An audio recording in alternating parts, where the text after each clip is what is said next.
Merci d'être là. Pour sa 5e séance, Arancourt invite donc Anne et Julien. Anne et Julien sont les commissaires de l'exposition Tatoueurs tatoués au musée du Quai Branly en 2014-2015, qui a connu un grand succès et qui sera prochainement présenté au Royal Ontario Museum de Toronto au Canada. Ils ont également présenté l'exposition Hey Modern Art et Pop Culture Acte 3 à la Halle Saint-Pierre qui s'est finie le 13 mars dernier. Hey est un univers, une entité qui rassemble différentes expositions donc, mais également une revue et des spectacles. Hey s'inscrit dans la logique du parcours commun d'Anne et Julien. Ce parcours commencé en 1986 est centré sur les contre-cultures, qu'il s'agisse du mouvement punk, de la techno, des bandes dessinées, des graffitis, longtemps avant qu'ils ne soient reconnus, au moins en partie, par la culture mainstream. Anne et Julien leur consacrent des documentaires, des émissions radiophoniques, des livres et des expositions. On se souviendra ainsi de l'exposition Miyazaki-Mébius à la Monnaie de Paris en 2004. Mais c'est surtout l'histoire du tatouage qui reste une référence constante de leur univers et donc de Hey. Le tatouage dans sa diversité esthétique, historique, culturelle. Le tatouage au-delà des classifications sociologiques et ethnologiques auxquelles il est assigné dans les sciences humaines occidentales. Le tatouage comme pratique artistique et individuelle avec ses mouvements, ses écoles, ses maîtres, ses techniques, ses intentions, son histoire. Le tatouage tel que montré donc dans l'exposition Tatoueurs tatoués, titre plutôt rare car il montre que le tatoué et le tatoueur sont autant acteurs de cette pratique qu'ils font œuvre ensemble. On le retrouve également dans de nombreuses œuvres présentées dans les 3 expositions à la Halle Saint-Pierre, dans la revue du même nom, mais aussi dans les spectacles d'Anne et Julien, dont le dernier qui a volé le bras de Constantinus. Celui-ci est inspiré des sideshows, expression qui désigne des dispositifs forains rassemblant des cracheurs de feu, des avaleurs de sabres, des lanceurs de couteaux, mais aussi bien sûr des tatoués montrant leur tatouage. L'expression même de sideshow dit quelque chose, littéralement ce qui est montré à côté. À côté de quoi ? Eh bien à côté du spectacle principal, soit le cirque, la foire, le carnaval. Spectacle secondaire donc de moindre importance. Oui pour ceux qui font le spectacle principal, non pour ceux qui voient une culture à part entière. Si l'on revient au monde de l'art contemporain, ou globalement même à la création contemporaine, on retrouve là encore cette notion de sideshow, car cette culture dont Hey est un lieu d'expression est considérée par rapport au circuit de monstration de l'art d'aujourd'hui comme un sideshow, autrement dit comme ce qui n'a pas été légitimé par les instances officielles. Pourtant, il s'agit bien d'une culture à part entière et même d'une part signifiante de la culture tout court. Pour autant, les artistes présents dans les expositions Hey ont des parcours différents. Certains sont reconnus dans le monde de l'art contemporain, tel le photographe Joel Peter Witkin, qui quelque temps après la seconde exposition Hey aura droit à une exposition monographique à la Bibliothèque nationale de France en 2012. D'autres sont connus dans celui du tatouage. On peut citer par exemple Ed Hardy, considéré comme un maître du genre, ou encore Philippe Leu. D'autres encore ont une activité professionnelle tout à fait en dehors de ces milieux, par exemple Hervé Bonner, boulanger de formation qui réalise des vanités faites d'ossements et de dentelles. Sade a dit, il y a au fond de chaque passion un principe de délicatesse. Il y a beaucoup de délicatesse dans Hey, une délicatesse qui n'exclut pas l'esprit de lutte et la passion d'une certaine culture, mais qui est au contraire son moyen d'expression. Une délicatesse qui s'incarne dans le savoir-faire que nécessitent les moyens d'expression des artistes. De la peinture à la porcelaine, de la dentelle à la taxidermie, le soin apporté aux détails, à la finesse d'exécution, autant de principes, si ce n'est de valeurs, dont on pense souvent à tort qu'elles sont le monopole de l'académisme, voire d'une certaine vision réactionnaire de l'art. Il s'agit pourtant ici d'un rapport à la création et au temps, qui participe pour ces artistes à leur volonté de s'inscrire dans une filiation, celle de l'histoire de l'art et de nombreux peintres classiques qui constituent leur référence. Cette minutie, cet ancrage dans une filiation se retrouve en écho dans les pièces créées par Anne et Julien, dans lesquelles ils font intervenir différents médiums, dont certains considérés comme surannés, scie musicale, gramophone, boîte à musique, ombre chinoise, qui accompagnent des conteurs, mais aussi de la danse, du jeu, des performances. Ces pièces se veulent des contes, mêlant histoire véridique et imaginaire, recréant un monde, une atmosphère remplie de personnages à la fois singuliers et archétypaux. La fakir ensorceleuse, le médium le plus tatoué du monde, l'homme cornu, les claquettes folles, la pin-up éternelle et son marin, le tatoueur fou, le prisonnier du biribi, la justice, l'oiseau muet, pour en citer quelques-uns. Le cercle de l'univers de Hey ne serait pas complet sans évoquer une de ses nouvelles facettes, Art Jaws, une galerie sur le net qui propose à l'achat des œuvres d'artistes tatoueurs. Les lieux où sont présentées les expositions proposées par Anne et Julien ne sont pas le fait du hasard, mais disent bien la place impartie à ce qui n'est pas l'art institutionnel. L'exposition Tatoueur Tatoué était au musée du Quai Branly, un musée centré sur les cultures non occidentales, mais selon une catégorisation occidentalo-centrée. Pour autant, si l'exposition aborde l'aspect sociologique et pluriculturel du tatouage, elle montre aussi des styles, expose des tatouages de plusieurs maîtres du genre sur des modèles en silicone, ainsi que des photos qui rendent hommage à l'esthétique de ses œuvres. De même, la Halle Saint-Pierre est à l'origine un lieu d'exposition de l'art brut, genre ainsi appelé par le peintre Jean Dubuffet, qui désigne des œuvres réalisées par des personnes souffrant de troubles psychiques et n'ayant pas de référence artistique. L'art brut fut souvent appelé l'art des fous. Depuis, ce lieu d'exposition est aussi celui de l'art outsider. On voit que par ces lieux se dessine une cartographie de la marge, ni complètement dehors, mais pas non plus complètement dedans. Le fou, l'étranger, dans les deux cas, l'autre tel que vu par celui du centre. Cette place muséale illustre un vrai questionnement. Quelles sont la place et la valeur laissées à celui et à ce qui est ou montre autre chose?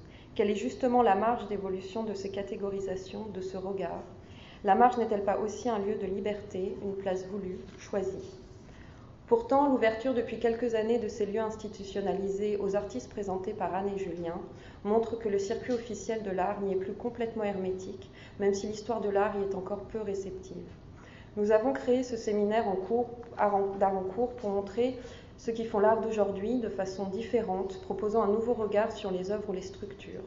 Comme beaucoup de nos invités, Anne et Julien multiplient les activités et les métiers et participent à la fois au nouveau croisement et au glissement statutaire qui s'opère sur la scène culturelle contemporaine. À cette mutation structurelle s'ajoute ici une remise en question des catégorisations définissant les œuvres et pratiques artistiques reconnues des autres. C'est justement tout l'enjeu de la démarche d'Anne et Julien à travers Hey. Hey, cette interjection, cette apostrophe à celui qui le lit, exprime bien la démarche d'Anne et Julien, attirer l'attention et le regard de celui qui n'a pas l'habitude de regarder de ce côté-là. Il nous propose de regarder ailleurs, hors des circuits de visibilité de l'art contemporain, hors des institutions ou plus exactement de la pensée institutionnelle, et par là même de regarder autrement. Hey nous rappelle qu'il est facile de regarder là où c'est le plus évident, le plus visible, le plus balisé. Pourtant, et là je m'adresse notamment aux historiens d'art présents dans la salle et dont je suis,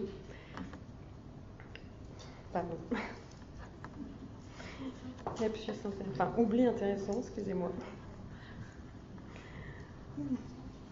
Voilà. Et donc je suis. Et donc je suis, voilà. Je me suis retrouvée, tout va bien. C'est à nous aussi qu'il importe de regarder ailleurs et pas seulement sur les voies tracées par nos prédécesseurs. Il appartient à chaque génération d'historiens d'art de proposer de nouvelles voies inexplorées, ignorées par ceux qui les ont précédés. C'est notre responsabilité car nous participons à écrire l'histoire de l'art. Il ne s'agit pas là de nous prendre plus au sérieux que nous le faisons déjà, mais bien d'avoir conscience que nous participons à la place qui est la nôtre, à l'histoire de l'art d'aujourd'hui, et qu'il y a nécessité à avoir de l'audace, celle de prendre la liberté de nous saisir de formes d'art, d'œuvres parfois ignorées, parfois même méprisées. Il y a dans cette image du poing serré aux phalanges marquées de cette apostrophe le symbole d'une lutte intellectuelle, mais aussi d'une lutte de moyens, d'un positionnement à la fois individuel et collectif, d'une audace à exprimer un autre regard, à suivre le chemin que tous ne prennent pas, mais qui vaut la peine d'être emprunté. Nous avons créé ce séminaire comme un point de rencontre, une ébauche de dialogue dont il appartient à chacun de se saisir s'il le souhaite, car il le peut. C'est donc tout naturellement que je laisse la parole à Anne et Julien pour poursuivre ce dialogue avec vous. Merci. Super. Le micro. Bien sûr. Hop. On est là. Ouais, ça tourne. Bonjour à tous déjà. Donc je suis Julien, c'est Anne. Nous travaillons avec ces deux prénoms depuis 1986. Tout ce qui a été dit ici est vrai. Jusqu'à présent, je n'ai rien à dire pour contrecarrer cette présentation. Dans le cadre de ce qu'on va vous raconter ici, ce qu'il faut que vous imaginiez déjà, c'est que nous sommes autodidactes. Nous n'avons pas fait d'études. Nous n'avons pas été sur les bancs, comme on dit en Afrique. Nous n'avons pas eu la chance, en fait, peut-être, de pouvoir en faire. Et nous ne sommes pas des conservateurs de musées, nous sommes des curators, ce qui est extrêmement différent. Pour être conservateur, vous êtes obligé de passer par un parcours d'étudiant, Pour être curator, non. Donc la grosse différence aujourd'hui, par rapport à ce qui se passait hier dans les institutions, c'est quand même la place que va prendre de façon de plus en plus importante, en bien ou en mal, ou de façon complètement artificielle, complètement investie, le rôle du commissaire d'exposition. Ce qui change vraiment, en fait, depuis qu'on a commencé ce métier, c'est ça. Avant de rencontrer Anne, en 1980, je ne sais plus combien, avant de te rencontrer, non, en même temps que je t'ai rencontré, on avait une exposition, j'avais participé à une exposition à la Villette, qui s'appelait Histoire de rocker, qui était déjà une exposition ethnologique et qui faisait un travail sur la musique dans le 19e arrondissement, les squats, les lieux de répétition, la façon dont l'art était perçu dans cet environnement en fait, qui est un quartier, qui est un arrondissement de Paris. Voilà. C'était une historienne qui s'appelait Elisabeth Phillips qui avait monté cette exposition. Et en même temps, elle avait décidé, ce qui était extrêmement précurseur pour l'époque, de confier à des gens de quartier, à des gens qui étaient investis, qui étaient acteurs en fait du mouvement musical dans le 19e, en fait d'être chacun commissaire d'exposition.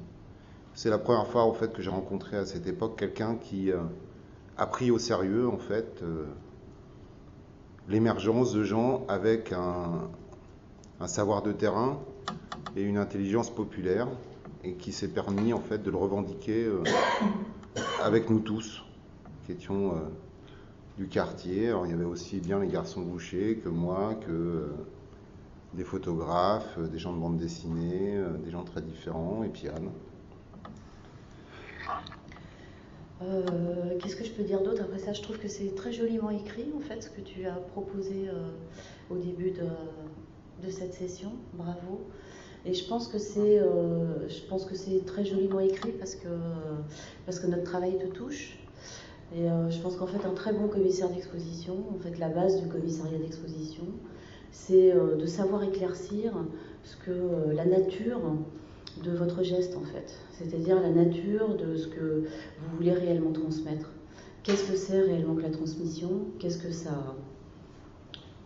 Comment est-ce que ça résonne en fait dans votre vie d'un point de vue intime?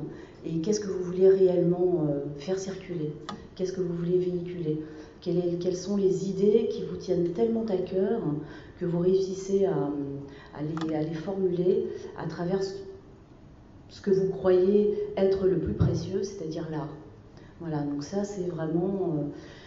c'est la base de notre travail en fait, et c'est aussi pourquoi, c'est aussi la raison de notre présence ici. En fait, nous, on est muets, on va dire, par ce désir très, très indompté de partager avec les gens. On est guidé par le désir de raconter ce qui nous nourrit, voilà, et ce qu'on trouve de plus précieux dans notre univers, dans notre environnement.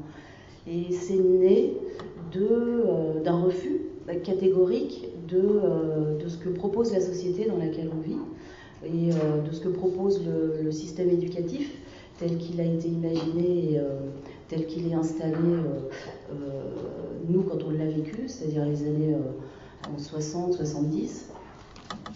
Donc ce désir vraiment de lien, ce désir de dialogue avec les autres et à travers l'art est né vraiment d'un rejet, d'un refus. Donc je sais que tu nous as demandé de parler un peu de notre passé parce que tu sens que c'est quelque chose qui est une racine, mais c'est en fait notre passé, il est là. Il est dans cette... n'employez surtout pas le mot de rébellion, parce qu'aujourd'hui il est vraiment galvaudé. Il véhicule aussi une notion de jugement. C'est-à-dire que les gens l'entendent aussi comme un mot qui sort d'une boîte et qui re-rentre très vite dedans. La rébellion a ce côté court terme, à ce côté petit cri violent, vite rentré dans la poche. Voilà, nous, notre passé, en fait, se résume à ce besoin de construire, de comprendre si on est capable de construire à l'intérieur de ce qu'on nous propose, c'est-à-dire du monde qu'on vit et qu'on partage ensemble, si on est capable de se construire un précaré. Et ce précaré, il est inutile et inhabitable seul. Donc comment est-ce qu'on va rentrer en dialogue en fait avec les autres? Voilà. Donc ça, c'est le projet M. C'est ce pourquoi le projet existe, c'est ce pourquoi les expositions existent, c'est ce pourquoi on travaille en fait. C'est l'idée de rentrer en connexion d'abord avec tous les artistes grâce auxquels on reste en vie, et ensuite de rencontrer des gens comme vous pour transmettre en fait l'idée que le savoir et la connaissance ne sont pas forcément des points d'orgue d'où tout part. C'est-à-dire qu'il y a plusieurs types de connaissances, il y a plusieurs racines de connaissances. Et la connaissance d'un point de vue autodidacte, elle est extrêmement précieuse parce qu'elle est vivante, elle est polymorphe et surtout elle n'est pas autoritaire et elle reste intime. Donc quand on est basé en fait sur ce type de château, quand on habite ce type de château, ce qu'on est capable en fait de donner aux gens ne peut pas être institutionnel. Voilà, ne peut pas rentrer dans un cadre qui est prédéterminé. Et c'est ça en fait qui intéresse des gens comme toi. En fait, c'est l'idée d'imaginer qu'on puisse ne pas appartenir à quelque chose et pourtant pouvoir créer du lien, pouvoir comprendre, pouvoir abolir en fait la différence, ou pouvoir pas la transformer, mais pouvoir en bénéficier. En fait, savoir par quel moyen tu peux réellement bénéficier de ça, comment est-ce que tu peux l'augmenter, comment est-ce que finalement cette différence, c'est la richesse fondamentale de tout. Voilà. Donc là, le travail que nous on fait d'un point de vue de commissariat, c'est ça. Tatoueur Tatoué a été très marquant. C'est un geste qui est très marquant en fait chez les gens. Je pense pour deux choses. La première, d'abord parce que, faut être honnête avec soi-même, le sujet est très sexy. Voilà, le tatouage de toute façon par nature a toujours été très séductif. Donc ça, il attise la curiosité, il provoque des questions, il provoque des débats, il provoque quelquefois un esprit de recherche, il fait naître en fait ça, mais il est aussi très mystérieux. Voilà. Et ce qui a interloqué en fait tout le monde, c'est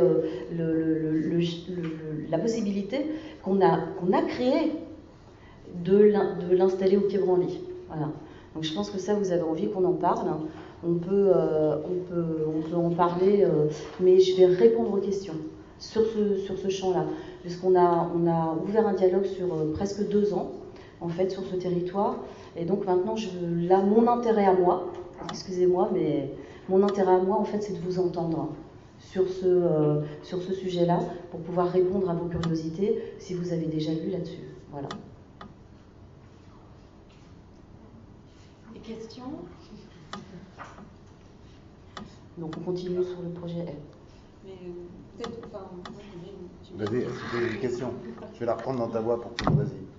Mais sur comment s'est fait la collaboration avec le Quai Branly, c'est-à-dire est-ce que vous les connaissiez avant, est-ce que vous aviez déjà discuté de ce projet, est-ce que vous aviez ce projet en amont de faire quelque chose comme ça, ou c'est eux qui sont venus proposer ça? Comment ça s'est passé? Alors, le tatouage est un élément de notre environnement depuis vraiment longtemps, et on a toujours plusieurs projets dans les tiroirs.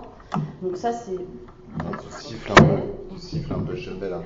Donc ça c'est une chose, en fait le projet existait déjà, mais le Quai Branly a en ce moment un président-directeur général très intéressant qui s'appelle Stéphane Martin et qui est qui a on va dire un profil vraiment intéressant, puisque c'est un garçon qui a tout pour rentrer dans les cases, et d'ailleurs qui est très dans les cases.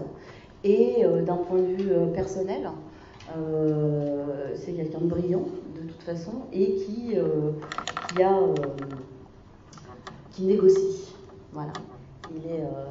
Il négocie beaucoup, il est très curieux, et il a un gros vécu, en fait. Voilà. Et il avait très envie, en fait, de parler de tatouage. Il ne savait pas comment l'installer au musée du Quai Branly, puisque c'est un très très gros musée à vocation internationale, avec on va dire une stature diplomatique. Et comment installer ce sujet qui peut paraître très agressif, s'il est mal traité. S'il est bien traité d'un point de vue du Quai Branly, il est forcément anthropologique ou ethnologique, et ça ne l'intéressait pas du tout, parce qu'il connaît très bien le sujet. Et on s'est aperçu qu'en fait, il suivait notre travail depuis 1986, 1990. 1990. C'est quelqu'un dont la curiosité, en fait, je crois qu'il nous a découvert sur notre premier bouquin, qui doit dater de 92, voilà, qui était un bouquin autour de la musique. Et en fait, il a suivi tout ce qu'on faisait depuis, disons, 25 ans. Voilà. Et à chaque fois qu'on faisait un truc, mais sans connaître, hein, c'est-à-dire qu'on ne l'a pas rencontré pendant cette période-là. Et puis on monte cette exposition, la première exposition est à la Halle Saint-Pierre. Et là, il comprend en fait qu'on a la capacité en fait de pouvoir faire basculer le sujet et de montrer en fait le territoire artistique du tatouage. Et là, ça commence à rentrer dans sa réflexion comme une possibilité de faire des choses. Il s'avère que nous, on avait de toute façon dans les tiroirs un projet d'exposition sur le tatouage qui traînait depuis un moment, uniquement centré sur le tatouage, avec cette dimension artistique, et que lui cherchait un moyen, dans la transversalité, en fait, de pouvoir installer à la fois, puisque c'est la mission du Quai Branly d'avoir de l'ethno et compagnie, mais aussi une autre dimension qui est celle de l'art et de sa réflexion entre l'art et le tatouage. Et l'occasion fait le larron. On était là, il était là. Et on s'est rencontrés, on en a discuté. Et on lui a proposé un projet. Voilà. Donc c'est vraiment une demande avec des gens qui savaient déjà ce qu'ils avaient envie de faire par rapport au sujet. C'est-à-dire que ce n'était pas un terrain complètement vierge pour nous. C'était un terrain d'activité important avec des connexions, des ramifications, un milieu qui est difficile à faire bouger, à faire coexister avec vous, et qui est difficile, qui pose la problématique de l'enfermer dans un musée. Donc de toute façon, la problématique dès le départ était de ne pas institutionnaliser le tatouage de toute façon, mais de lui rendre en fait ce qu'on lui doit, nous deux. C'est ce que Diane, dans la façon de transmettre, on est aussi très reconnaissant en fait de ce que les gens nous ont transmis. Et donc on estime, et que ce soit pour le tatouage ou pour tout ce qu'on développe à côté, que l'esprit de reconnaissance est extrêmement important et un des moteurs sur lesquels on va travailler pour une exposition. Et c'est aussi dans cet esprit qu'on essaye d'être juste en fait dans nos propos et dans la déclinaison ou l'orientation ou le schéma type qu'on va proposer sur la façon dont on va imaginer une exposition, un spectacle, etc. On ne pense pas, du fait sans doute d'être autodidacte aussi, que les choses viennent de nulle part, ou qu'on soit uniquement une génération X. On est là, et le savoir qu'on a, en fait, même sur ces cultures dites alternatives ou dites outsiders, on les a parce qu'il y a des gens avant nous qui ont fait une part de boulot absolument incroyable à une époque où l'information et la circulation de l'information était quasiment inexistante. Voilà. Donc c'était notamment pour le tatouage, c'est un milieu de cooptation, c'est un milieu de transmission de tatoueur à tatoué, de tatoué à tatoueur, et où le public, ou le grand public, ou la mainstreamisation du tatouage était quasiment impossible. Donc c'est comme ça que c'est parce que vous avez aussi sur des sujets comme ça le passé que nous on a, qu'on arrive à parler avec les mêmes mots aux gens qui ne parleraient pas d'autres gens. Donc l'idée aussi de Stéphane Martin de travailler avec nous, et outre ce qu'on amenait, c'est qu'on était aussi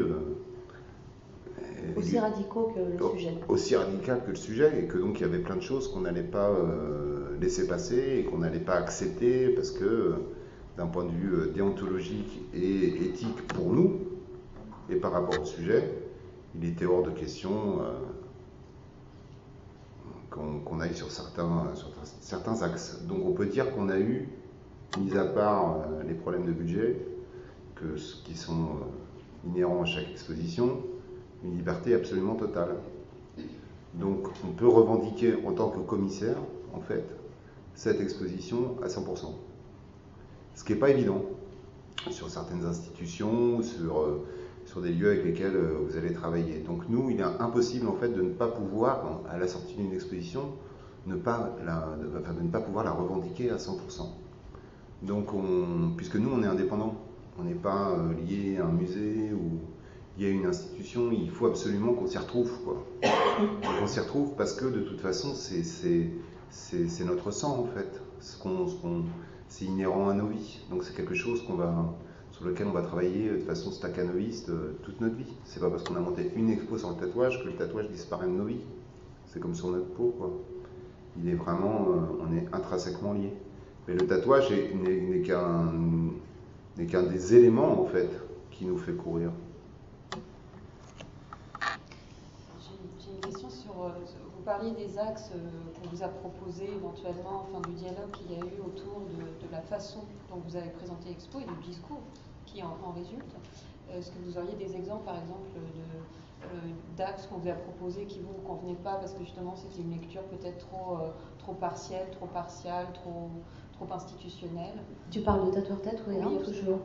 Ah, mais très très facilement. À chaque fois que les gens nous parlent de tatouage, on nous parle de mainstreamisation, on nous parle de pop culture, on nous parle de football, on nous parle de voilà. Et on voulait nous coller, par exemple, au milieu de l'exposition, une quasi-salle où les gens avaient la possibilité de s'installer avec une espèce de film.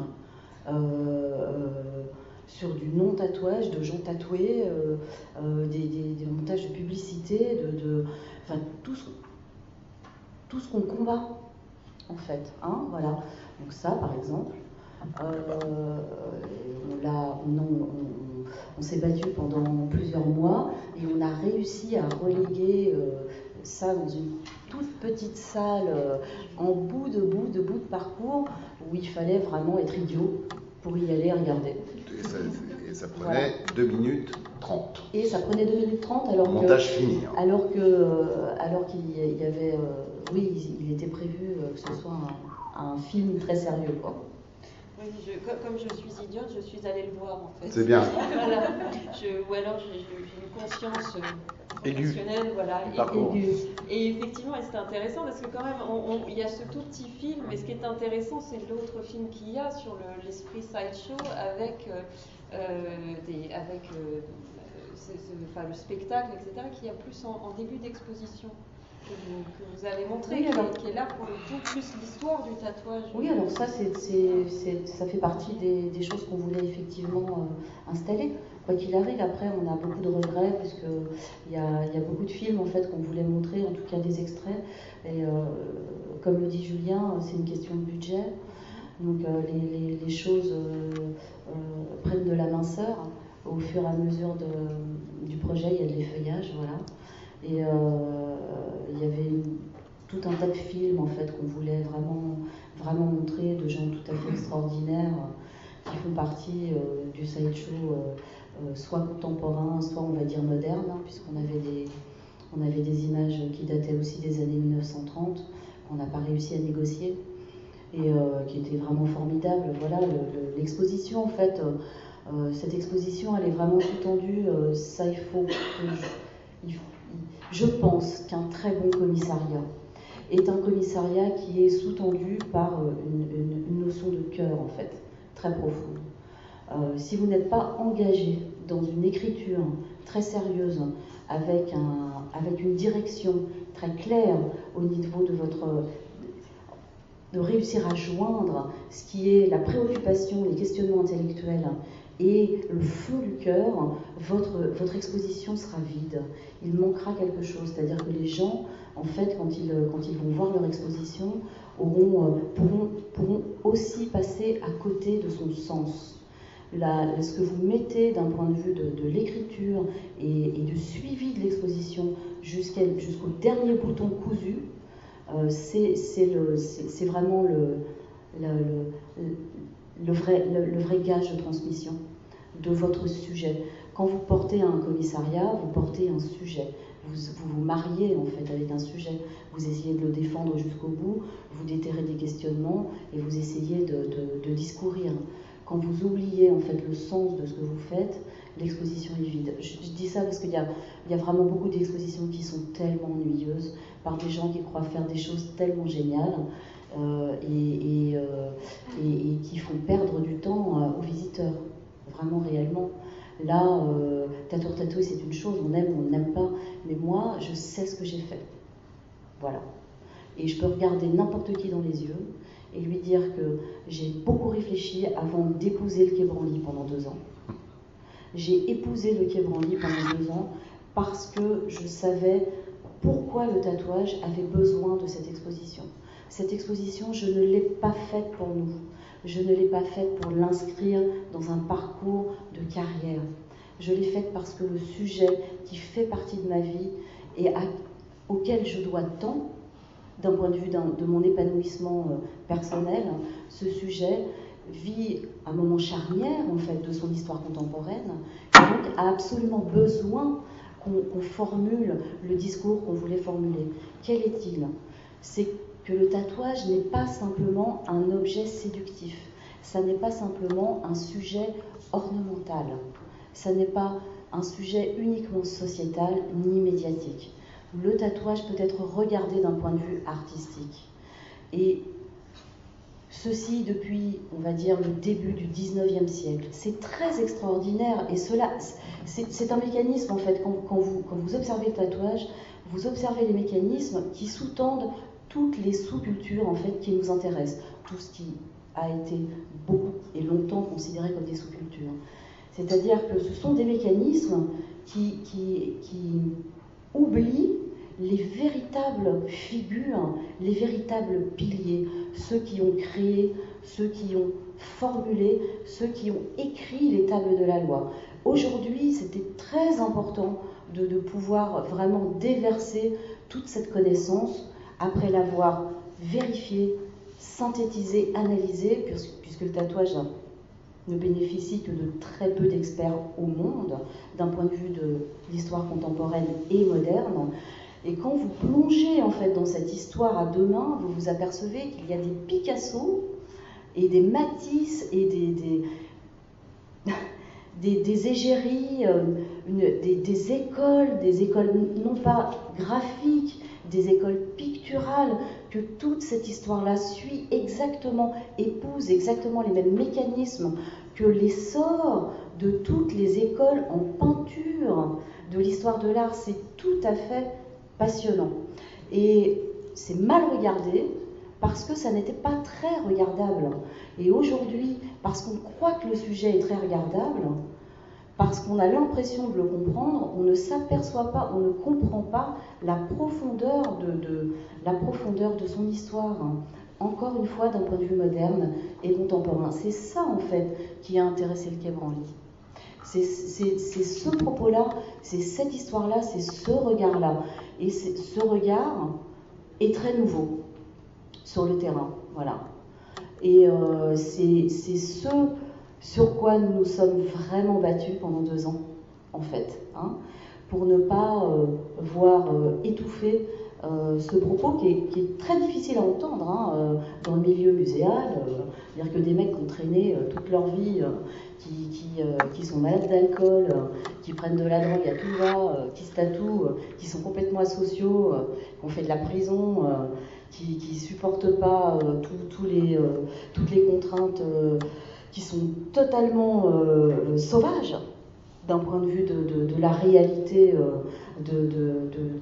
des codes acceptables, que ces gens-là sont des génies. C'est très difficilement acceptable. Hein. Et c'est très difficilement acceptable aussi, en tant qu'autodidacte, d'imposer un discours comme ça. Voilà. Donc ça, c'est vraiment le Quai Branly qui a réussi. On doit ça au Quai Branly. Il faut vraiment rendre hommage à ce grand musée de ce point de vue-là. Il y a eu beaucoup d'audace, ils ont eu beaucoup d'audace en fait, à nous accepter en leur mur, et ils ont eu beaucoup de regrets une fois qu'on était dedans. Parce qu'on leur a imposé une somme de choses qu'ils n'avaient jamais manipulées, par exemple d'un point de vue du montage de l'exposition. Eux ont l'habitude de ne travailler qu'avec des collections, voilà, des fonds. Nous, on est allé chercher des choses dans le monde entier. Et quand on est arrivé pour l'exposition que nous, on voulait faire, on avait une montagne de documents comme ça. L'exposition que vous avez vue fait ça. Voilà. Et on avait à peu près tout situé. Voilà. Le musée de la Halle Saint-Pierre à Paris a l'habitude aussi de travailler avec des collections. On est arrivé et on a dit non, nous c'est dans le monde entier que ça se passe. Donc les pièces sont arrivées du monde entier. Donc non seulement on arrive avec des idées très précises, non seulement on est assez radicaux, on est très radicaux pour juste ne jamais perdre le sens de notre geste, perdre le sens de notre présence, de notre discours. On est vraiment très planté de ce point de vue-là, à partir du moment où on signe un contrat. Et après, on travaille avec les gens et on les bouleverse, c'est vrai un peu. Mais il y a une vraie joie en fait de la part des gens qui n'ont jamais travaillé de ce point de vue-là, et vous pouvez en bouleversant en fait les habitudes des gens d'un point de vue vraiment en arrivant dans un lieu, ça a l'air difficile, ça a l'air compliqué, les gens ne sont pas comme vous, ils ne travaillent pas comme vous, ils ne pensent pas pareil, mais par contre ils ont accepté le projet. Donc à la fin du projet, quand vous n'avez pas perdu votre ligne directrice, que vous êtes vraiment fiers de tout ce que vous pouvez présenter, là vraiment toute l'équipe vient vous remercier. Parce qu'il y a eu une expérience, vous avez vécu vraiment une expérience avec les gens et vous avez agrandi leur horizon, quoi. Voilà, c'est ça monter une exposition. Ça n'est pas simplement... une exposition, ça n'est pas monter un très beau commissariat, ça n'est pas une ligne de plus sur un CV. Par exemple, donc, on leur a demandé de sortir de cette idée de conservation pour rentrer dans la production. Il faut créer des contrats. On travaille avec des gens qui habitent sur une île, par exemple, qui n'ont pas de téléphone, qui n'ont pas de moyens de communication. Il faut qu'elle appelle la cousine, qu'elle prenne le vélo, parce que le maître tatoueur est sur cette île. Donc il fallait qu'on leur explique qu'on voulait cette pièce, mais qu'il fallait absolument que la cousine, qui elle a le téléphone, soit prévenue régulièrement, qu'elle prenne son vélo, qu'elle aille voir le maître tatoueur et qu'on récupère la pièce comme ça par FedEx, etc. Si vous voulez, pour une équipe qui travaille avec nous, c'est quand Anne dit qu'on bouleverse en fait les habitudes, c'est qu'on les retourne, quoi. On est... la façade, à un moment, elle tombe. Et parce que ça remet en question aussi le travail d'un musée qui a une unique et seule façon de travailler avec des collections. Le film dont tu parles, qui est La peau du milieu, qu'on voyait au début, c'est un fantasme chez tous les fans de tatouage. C'est-à-dire que c'est une copie. C'est un film qui a été produit dans les années 50 par... où on retrouve quand même Doisneau, Prévert, Jacques Delarue, qui est un grand commissaire de police, très grand collectionneur de tatouages, et d'œuvres sur le tatouage et un grand humaniste du tatouage. Ce film, tout le monde savait qu'il existait. Personne ne l'a eu depuis 40 ans. On apprend par des amis qu'il existe une copie, qui a été retrouvée, une copie 16 mm. Et que le réalisateur de ce film est l'inventeur du lettrisme, et que c'est très compliqué de rentrer en contact avec cette famille qui, elle, n'a pas la copie et ne sait plus où sont les droits.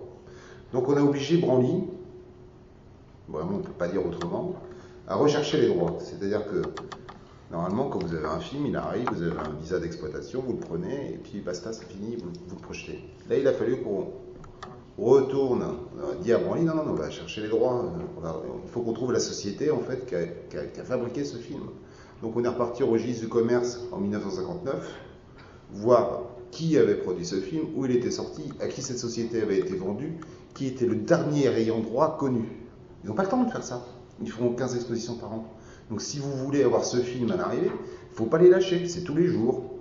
Donc on réussit à trouver finalement les ayants droit, la famille Pomeran accepte que ce film soit montré, ça bouleverse leur vie parce que c'est la première fois en fait que vont voir ce film de leur père. Donc c'est aussi quelque chose qui est très fort à l'intérieur de la famille. Et pour nous, en fait, en tant que commissaire, c'est le seul film où on peut montrer ce qu'a été l'école du tatouage français avec les derniers rescapés en fait du Birimi, donc de ce qui a été, on va dire, nos bagnes militaires, où il y a une vraie école du tatouage, où le tatouage français est né, et c'est le seul document filmé où on voit ces gens. Pour nous, c'était impossible qu'on n'en ait pas. On ouvre le musée, il est 10h du matin, vous avez la conférence de presse, le film n'est pas là. Je n'ai pas réglé les droits. On n'a pas clairé les droits, comme on dit. Donc on passe un film sur le bagne de 3 minutes. Toute la journée, c'est-à-dire pendant l'inauguration, il y a une personne qui s'est débrouillée pour aller faire la copie à Bois d'Arcy, la chercher, la ramener, etc. Sauver ce film, en fait, pour qu'on puisse le projeter le soir au vernissage. Et ça, c'est possible. Parce que vous avez une institution, en fait, qui a des moyens humains, techniques, qui permet, en fait, d'arriver à ce genre de choses.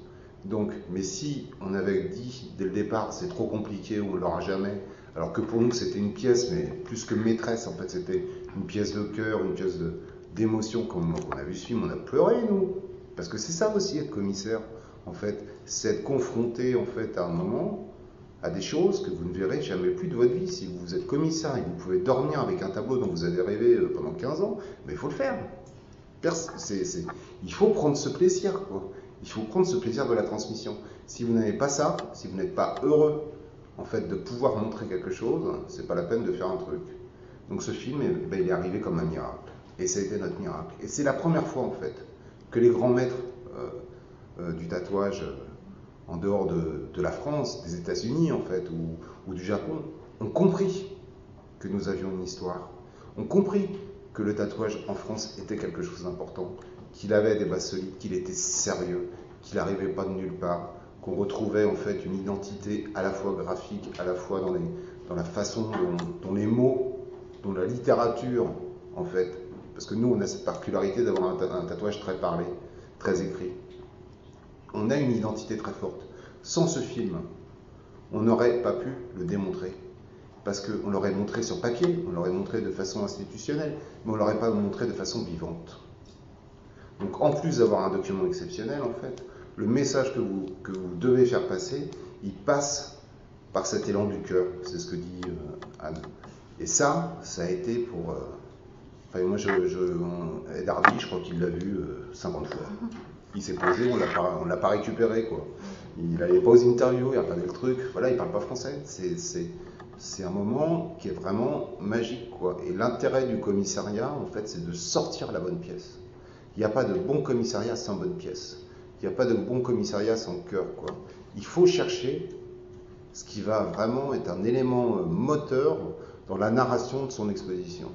Et ça, c'était très difficile. Le film sur le bagne est très beau, hein, mais c'est pas le cœur.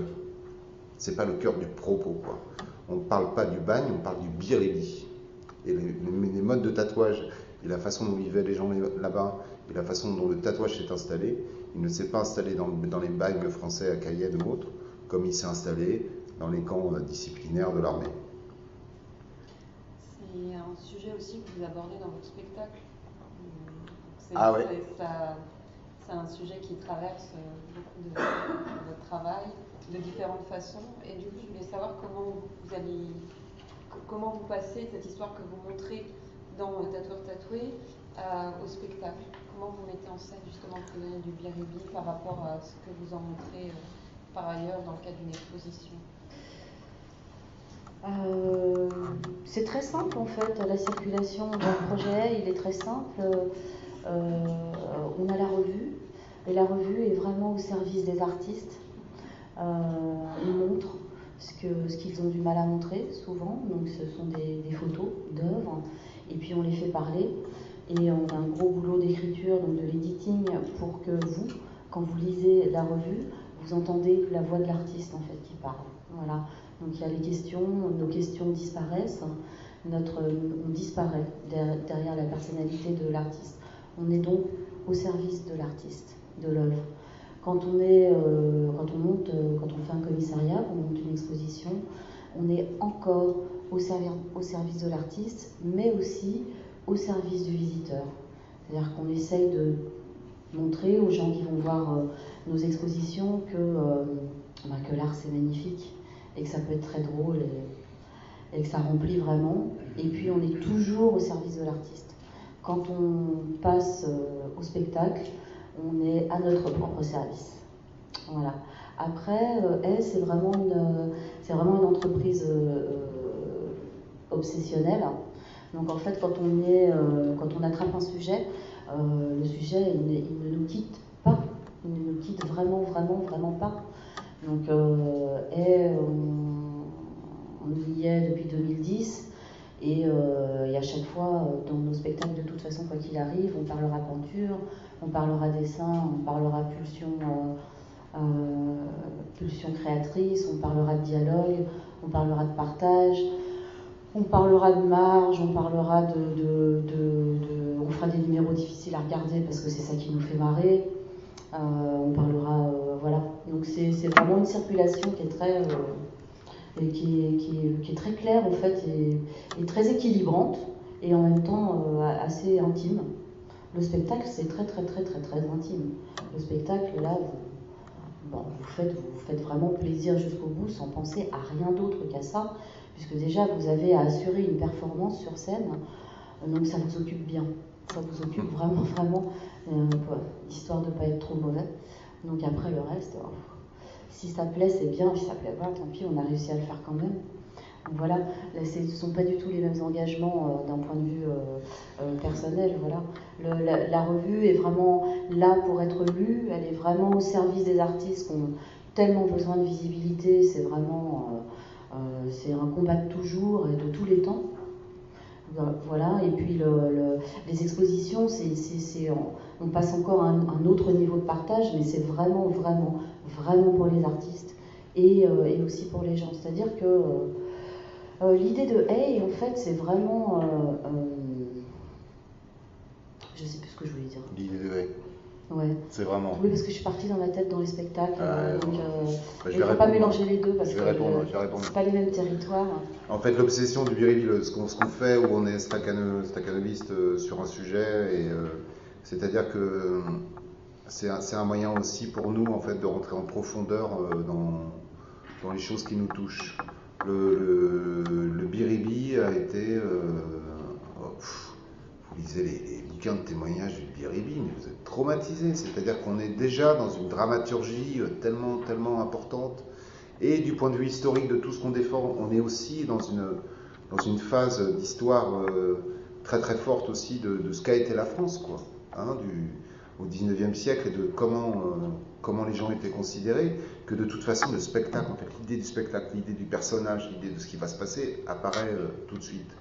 Après, c'est le fantasme de la mise en scène, c'est le fantasme de l'écriture, c'est la façon dont Anne va écrire un spectacle et coordonner toutes ces images, quoi. Donc pour nous, c'est très très simple, en fait c'est logique, c'est pas que c'est simple, c'est que c'est naturel de pouvoir passer d'un espace à un autre en permanence et de revenir peut-être à la revue et de revenir et de se dire ah ben là on n'a pas assez dit, donc on va faire un livre. Par exemple, on a fait le Aide à tout parce qu'on n'avait pas assez de pages dans le catalogue de Branly, donc on les a prévenus, on leur a dit on fait un bouquin qui sort. Ah, encore une bataille. Voilà. Mais... On avait essayé, on avait besoin de 250 pages en plus. Et le bouquin, je ne sais plus combien il fait, 400 pages. Non, mais c'est une réalité, un catalogue. Enfin, un catalogue un peu sérieux. Donc, un catalogue, c'est une trace pour l'exposition. Donc, même si l'exposition, alors là, dure 1 an et demi, parce qu'est la réalité quand même. Voilà. Le catalogue, c'est quand même ce qui reste. C'est vraiment, voilà, le livre, c'est vraiment, c'est un objet de toujours, c'est un objet magnifique.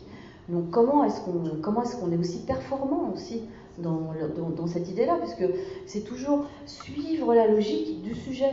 C'est-à-dire, on fait l'exposition vraiment pour faire comprendre aux gens que le tatouage n'est pas qu'un objet manipulable pour de la publicité ou qu'un objet à kidnapper pour véhiculer un autre message ou pour vendre des choses ou pour, en tout cas,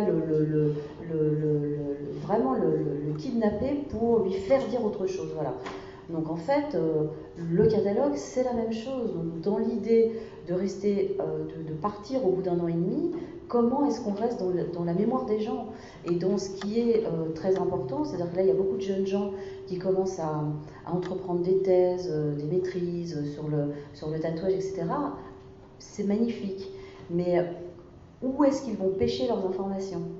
Où est-ce qu'ils vont réussir à lire réellement des livres qui puissent se contredire, mais qui finalement portent la même chose? Puisque le sujet est quand même très complexe, très intéressant, ce point de vue-là. Donc on se devait de laisser un catalogue qui soit important sur ce terrain-là, et connaissant ce qui est sorti aux États-Unis, ne lisant pas le japonais, donc mais connaissant les japonais, il y a des très très jolis bouquins sur le tatouage japonais, en japonais, mais très peu sur la culture mondiale. Donc il y a finalement une bibliographie assez pauvre d'un point de vue de ce sujet. Donc c'était très très très très important que le catalogue soit juste et suive tout le fil de l'exposition. Et effectivement, il nous manquait 250 pages. Donc on en a profité pour produire en fait un livre qui soit totalement A, parce que ça aussi c'est un autre débat à l'intérieur du musée, c'était vous ne faites pas la maquette, le livre ne vous appartient pas, vous ne faites que le contenu. Et nous, on a l'habitude de tout produire en fait, de produire le contenu, mais aussi son écrin, parce que l'écrin amène une compréhension du contenu aussi. Et voilà. Et donc on était assez frustrés aussi de ce point de vue-là. Le catalogue est très joli, mais c'est vrai que le A Tattoo, voilà, c'est un livre A qui s'inscrit dans la culture tattoo et qui épouse tous les codes en les sublimant. Ouais, ça c'est un peu prétentieux. Non, mais en les respectant jusqu'au bout. Voilà. Et puis en amenant un autre savoir, une autre connaissance, et des choses très pointues, très difficiles à trouver, très simple à lire, très facile une espèce de vraiment dédié, un livre dédié aux jeunes chercheurs. On l'a vraiment fait dans cette idée-là. Après, on leur a montré qu'un livre peut être très sérieux d'un point de vue du contenu, en étant très déviant d'un point de vue de la forme. Voilà. Ça, c'est yay, en fait. Voilà. Enfin, je crois. Enfin, j'espère, j'essaie. Il y a des questions, oui. Monsieur? Si l'on regarde la revue, il n'y a pas que le tatouage. Quelle est la place du tatouage dans le catalogue des arts? Et d'autre part, pourriez-vous nous dire à partir de quel moment le tatouage apparaît en Occident? Quel est son avenir? Enfin, est-ce que les thèmes peuvent encore changer, évoluer? Peuvent-ils emprunter à d'autres arts? Il y a plein de choses dedans. Est-ce qu'on peut reprendre question par question, comme ça on va éviter de se perdre? Sur votre première remarque, oui, quand vous lisez la revue, le tatouage est un des éléments, en fait, qui fait partie pour nous des arts outsiders, ou qu'on dirait pop outsiders, c'est-à-dire qui correspondent vraiment à une culture populaire et qui sont vraiment ancrés dans notre paysage en fait, d'observation en matière d'art. Et donc on a toujours revendiqué le tatouage en tant qu'art au même niveau qu'un travail de singulier, au même niveau qu'un travail de peintre lié au surréalisme pop, au lobro, etc. Donc on a, depuis le premier numéro, on met tout sur la même, au même niveau. Et une des particularités de Haie, c'est aussi de ne pas faire de différence entre quelqu'un, ce que tu expliquais au départ, quelqu'un qui est reconnu même à l'intérieur de son milieu, avec quelqu'un qui est inconnu. On le traite exactement de la même façon. Donc on peut consacrer 10 pages à un inconnu et 2 pages à quelqu'un de très connu. Donc ça, c'est le principe de la revue. Donc, nous, ce qui nous intéressait et ce qui continue à nous intéresser, c'est de défendre cette idée du tatouage, s'inscrivant en fait dans un schéma très simple qui est celui des beaux-arts, c'est-à-dire que vous avez une structure, le corps, l'architecture, vous avez tout ce qui est de l'ordre de la main, c'est-à-dire qu'on s'inscrit dans un ensemble comme ça, et vous avez toute l'idée du sujet. Donc on peut, à partir de ce principe-là, commencer à entamer un dialogue avec les autres formes d'art, avec la particularité que celui qui reçoit l'œuvre disparaît avec. C'est-à-dire que, voilà, c'est une œuvre éphémère. Et de ce point de vue-là, on s'engage sur un terrain du point de vue de la marchandisation, de l'histoire de l'art et de la mémoire des œuvres, des carrières en fait, qui est complètement antinomique avec ce qui existe aujourd'hui. Donc c'est ça qui nous intéressait. Sinon, votre deuxième question, c'était la place du tatouage en art en particulier, c'est ça ?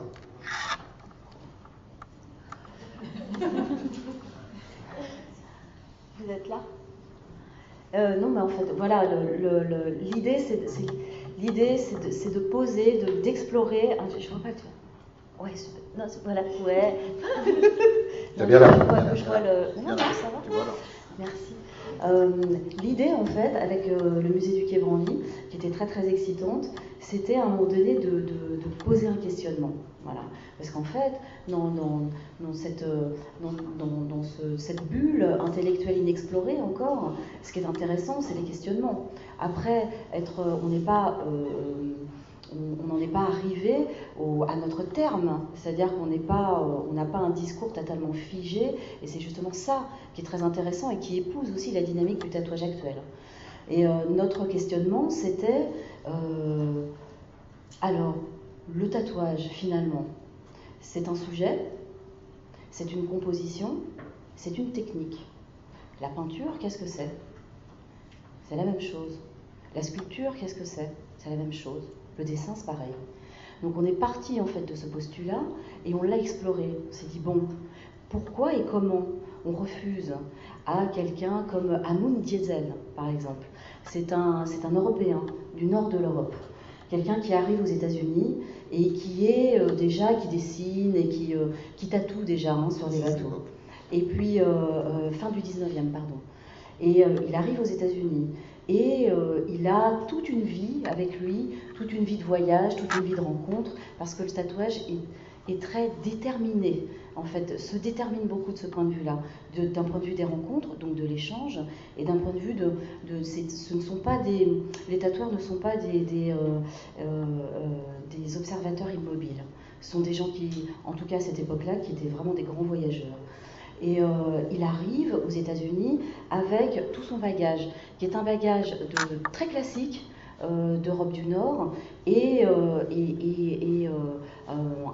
une trajectoire de marin.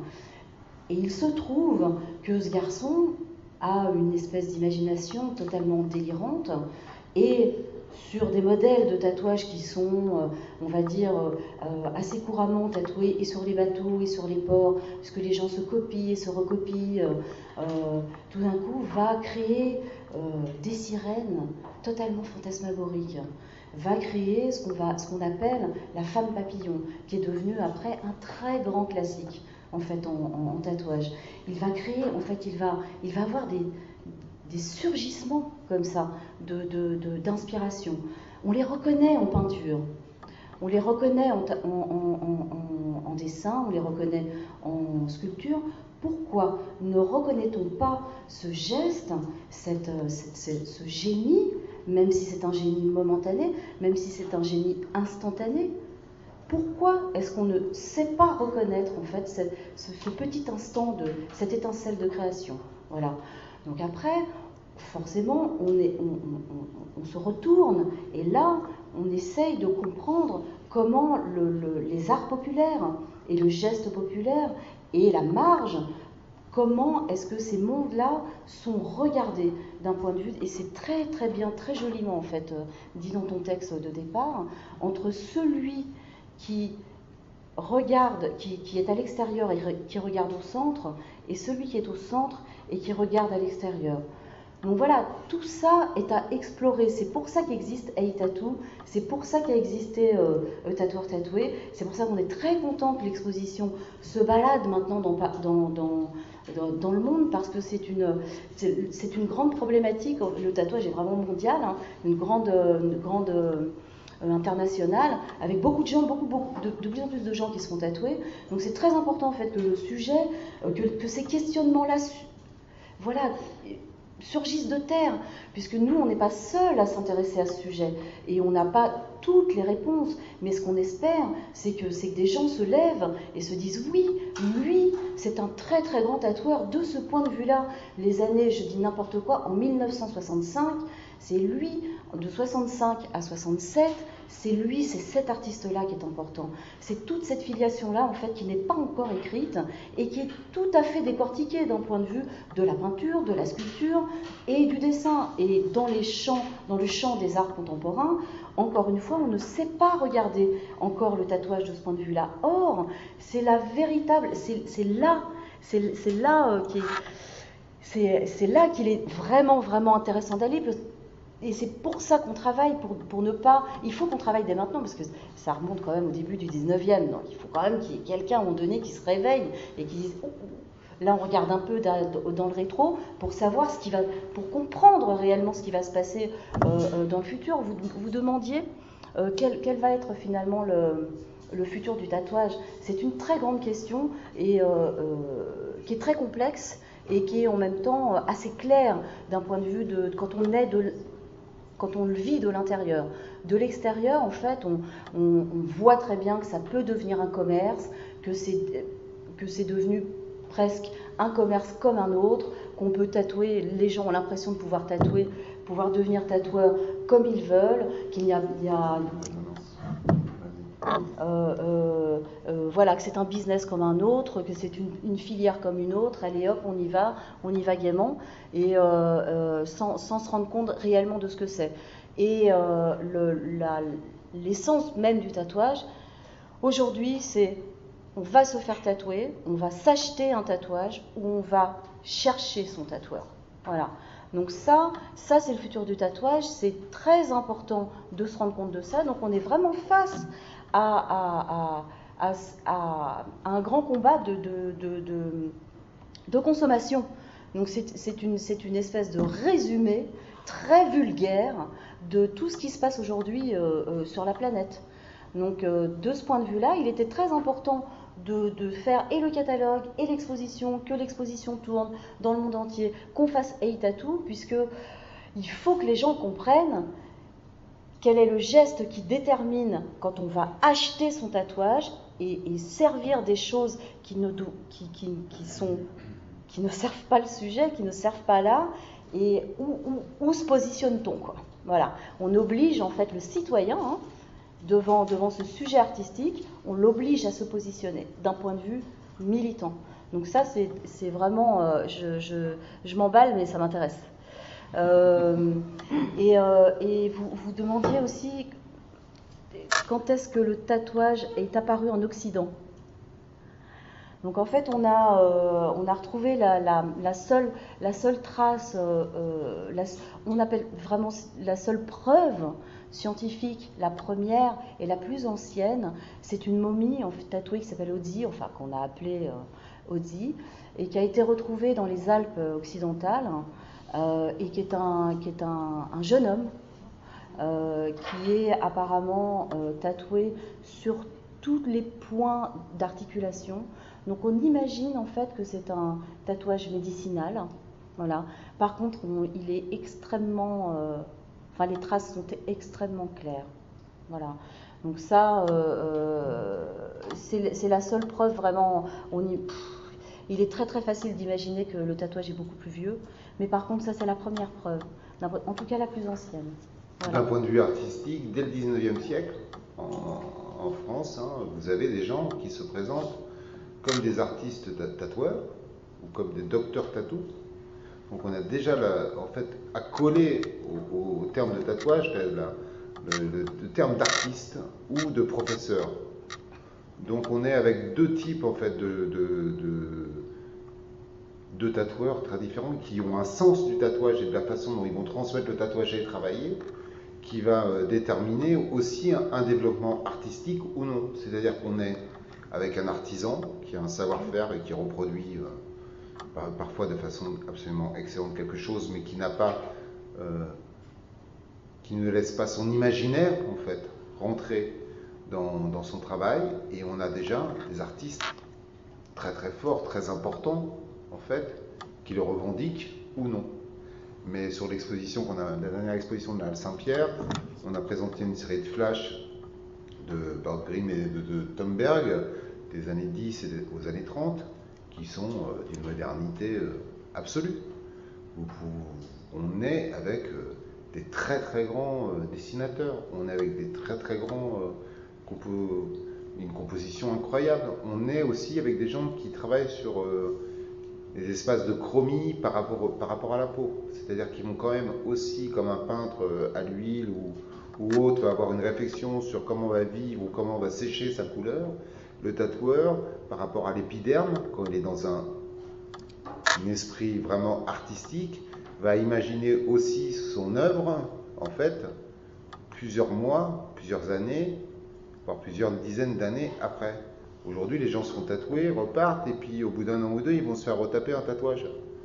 Les tatoueurs d'époque garantissaient le tatouage à vie, couleur... Donc, 40 ans après leur mort. Et même 40 ans après sa mort. C'était un gag, hein, c'était un gag. Ça veut dire que, si vous voulez, ils s'engageaient à revoir la personne autant de fois qu'il fallait pour faire des retouches, et il y avait bien un truc dont ils n'avaient pas envie, c'est de faire des retouches. Donc vous sortiez de chez le gars, ou de chez la tatoueuse, vous aviez qualitativement quelque chose d'incroyable. Ce qui a changé aujourd'hui, c'est qu'on n'est pas dans cet état d'esprit.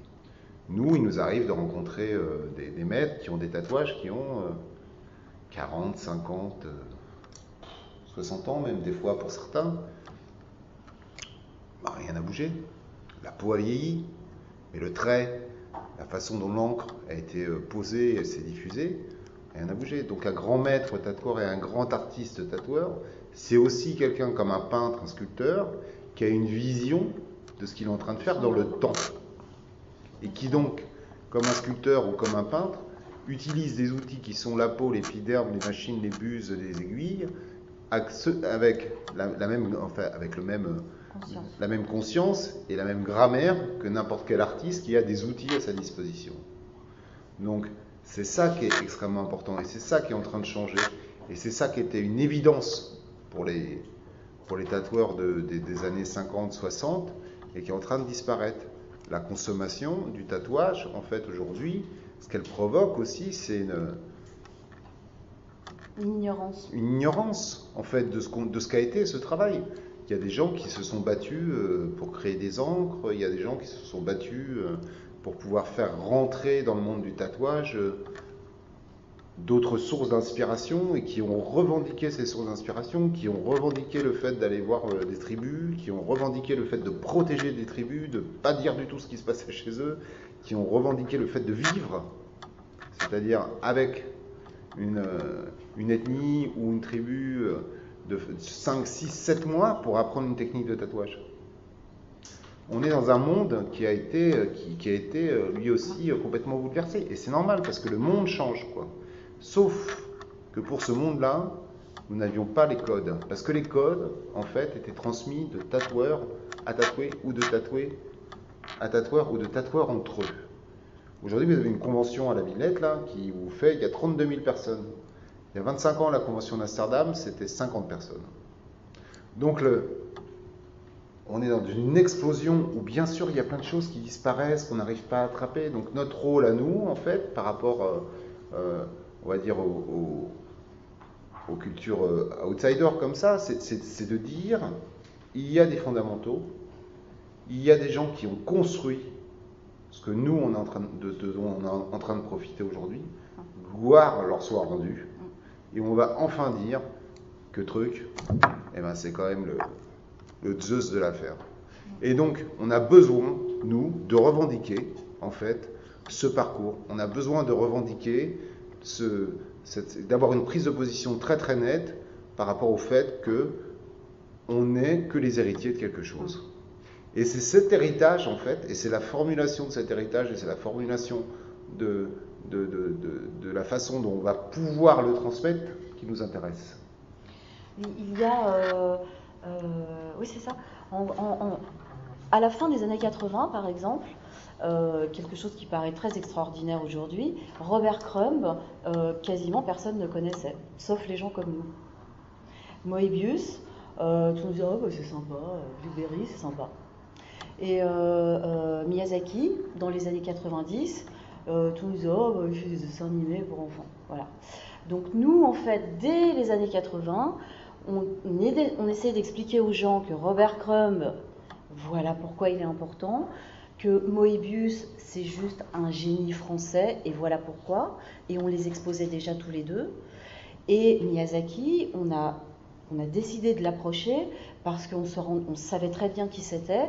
C'était déjà un dieu vivant, bien sûr, au Japon, mais souvenez-vous, dans les années 90, quasiment personne ne connaissait le manga, très peu en lisait, sauf des gens comme nous, ou des Stakano qui étaient vraiment dedans, et tout le monde, le manga adulte, bien sûr, et tout le monde, oui, bien sûr, je ne parle pas du manga enfant, et tout le monde tapait dessus. Voilà, c'est la même chose, c'est exactement la même chose.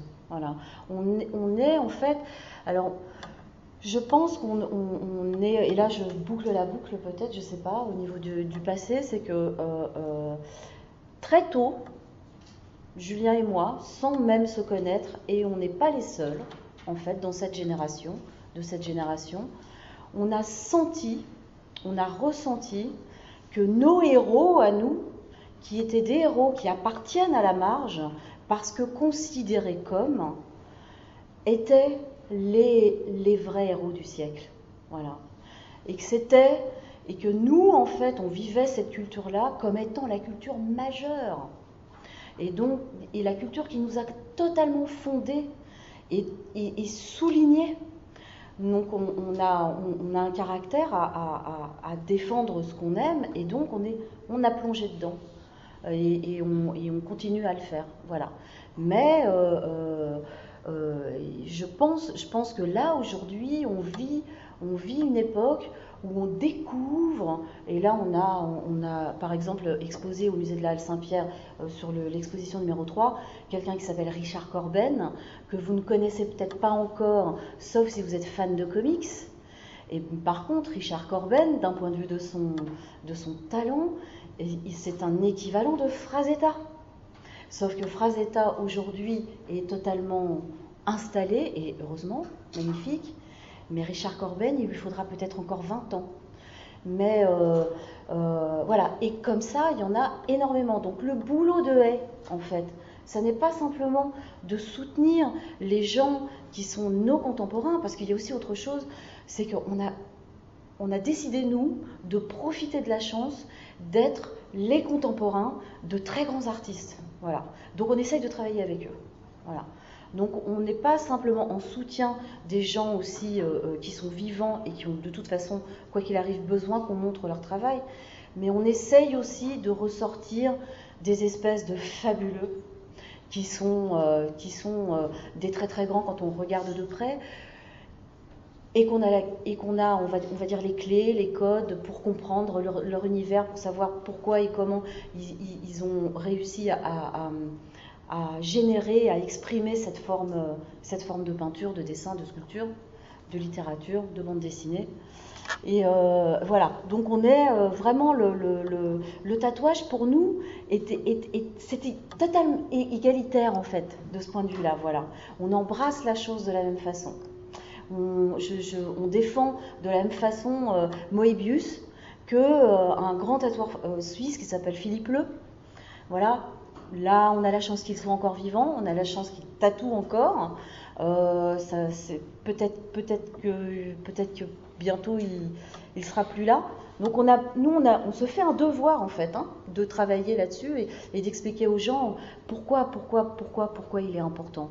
Et là, ce qui est très très triste, et c'est pour ça que c'est bien aussi qu'on soit là pour vous en parler, au Mondial du tatouage là, qui était magnifique, parce que bravo à Tintin d'avoir vraiment les épaules d'organiser, de mettre en place, de fédérer la scène et de mettre en place ce type de rendez-vous. Philippe Leu, un des plus grands maîtres vivants, tatoueurs, il a fait pendant 3 jours la convention. Les 2/3 des tatoueurs sur place ne le connaissaient pas. C'est très très grave, c'est gravissime. Voilà. Nous, on a vraiment, c'était vraiment un choc en fait pour nous de constater ça. Et cette chose-là, ça s'est passé en 1 an et demi seulement. Quand on a ouvert Tatoueur Tatoué au musée du Quai Branly, tout le monde connaissait Philippe Leu. Tout le monde, même les gens qui n'étaient pas forcément très tatoués ou très dans le milieu. Donc c'est vraiment une espèce de territoire qui peut être en perdition s'il n'y a pas des gens qui se lèvent, parce que finalement quelque part c'est quand même notre rôle. Quand vous êtes vraiment amoureux d'un sujet, quand vous avez vraiment envie de faire quelque chose dans la vie, faut vous lever, quoi. Faut le faire, et puis il faut le faire de façon puissante. Il faut qu'on vous entende, parce que si c'est pour protéger quelque chose, c'est peut-être pour ça que vous existez, finalement, pour faire ça. Voilà. Dans le commissariat d'exposition, en fait, ce qui est assez frappant et ce qui est important, parce qu'un bon commissaire d'exposition, c'est un bon programmateur aussi. C'est quelqu'un qui va réussir à mettre des points et des fils que les gens vont pouvoir tirer. Par exemple, si moi, j'ai pas découvert Rimbaud à l'école, j'ai découvert Rimbaud avec Bukowski, avec Patti Smith, avec le punk. Donc ma culture, en fait, elle vient de gens extérieurs qui m'ont dit Rimbaud, c'est génial. Voilà. Mais c'est pas à l'école que je l'ai découvert. Tous les gens qui sont importants dans les fondamentaux, pour moi, j'ai pas découvert l'époque Edo à l'école non plus. J'ai découvert l'époque Edo et tout Hokusai, etc. grâce à Miyazaki, grâce au travail de Miyazaki. C'est le pouvoir en fait de pouvoir tirer des fils qui fait que vous arrivez à parler avec plus de gens avec cette curiosité. Quand on a commencé à s'intéresser au manga, on avait un gros problème politique avec Édith Cresson qui était Premier ministre par exemple à l'époque et qui avait fait un... On s'arrête ? Non, du tout. Il est 19h30. Bon, ça va. Avec Édith Cresson qui était Premier ministre et nous on faisait venir des films du monde entier qu'on avait envie de voir, qui étaient des films occultes qu'on n'avait jamais vus. On organisait à la fin des années 80 des nuits de cinéma comme ça. Et on fait venir Akira qui pose un scandale énorme en France, ultra-violence, etc. Et c'est Moebius et Jodorowsky qui présentent Akira, qui sont nos cautions, on va dire, artistiques pour le truc. On fait ça à l'Escurial, au 13e, je crois. Je crois qu'on refuse 600 personnes. C'est-à-dire qu'il y avait... Et j'avais la copie, on avait cette copie pour une projection. Elle a été sous-titrée en anglais, je ne sais plus d'où elle arrivait. En 1989. 1989. Et on se tape, mais on se tape, non, on a une très très belle page d'insultes dans le Figaro parce qu'on avait laissé les journalistes debout et le public assis. Mais c'est eux qui avaient payé le public, donc nous on asseyait le public. Et ça nous pose vraiment un dilemme, c'est-à-dire que il faut pas simplement qu'on ait envie en fait de partager ce qu'on est en train de montrer ou ce qu'on est en train de vivre, parce que la première fois qu'on a vu Akira, on a eu un choc émotionnel, culturel, absolument incroyable, quoi. Mais il faut en plus qu'on imagine en fait pouvoir donner des clés et montrer les choses dans de très très bonnes conditions. Et ça a été vraiment quelque chose d'important pour nous, pour ce qu'on a fait par la suite. On a fait le même travail en fait avec des films musicaux qui n'avaient jamais été vus en France, ou avec des grands films d'animation qui n'avaient jamais été projetés ici. Donc on appelait les réalisateurs aux États-Unis. On leur disait voilà, on voudrait approcher le film, on prend la copie, elle arrive dans l'avion, on te la remet dans l'avion, et puis on a fait une projection.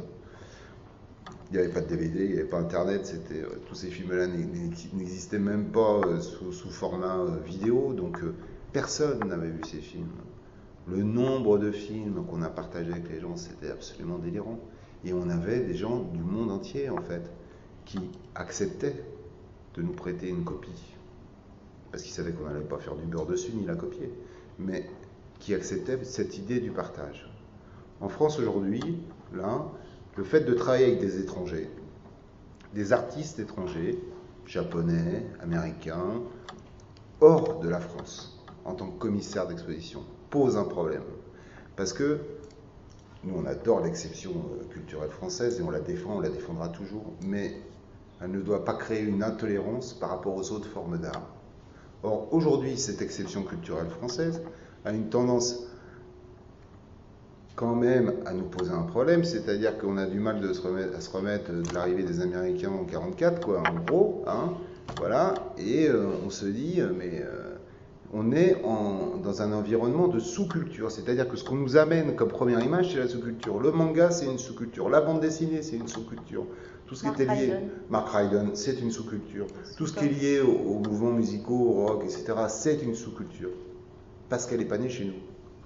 Et donc la grosse difficulté aussi, alors que la bande dessinée est née chez nous, hein, pas très politiquement correct, voilà, tout la ça. grosse difficulté aujourd'hui, c'est de faire accepter que notre exception culturelle française, qu'on doit chérir et qu'on doit défendre et qu'on doit continuer vraiment à être militant pour ça, est capable aussi de nous aveugler.